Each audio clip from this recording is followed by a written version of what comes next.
Sana təzəligim var, aytmasam bolmayar. Sensizliğe öğrençtim, men sana dəlinni zar. Men təzəligim var, dinlesem gerçekten azar. Öğrençtim, men sana dəlinni zar. Hava bollu kıyım, ayrılık söygüm üçün. Senin yüreğime in yakın. Şol söygümüz için, söygü günlerimiz için. Sağ ol, sana geçenlerimiz için. Gülüşümde gözyaşlarımı köp yaşırdım.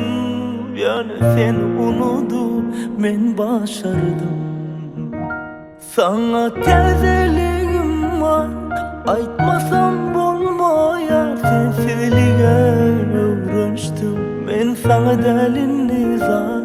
Men təzəligim var, dinlesem gerçekten azar. Öğrençtim, sana dəlinni zar.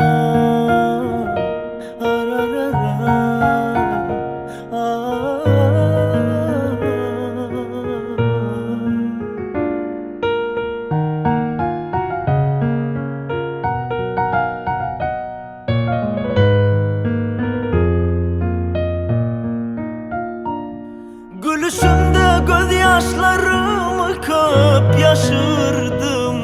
Yani seni unutup men başardım.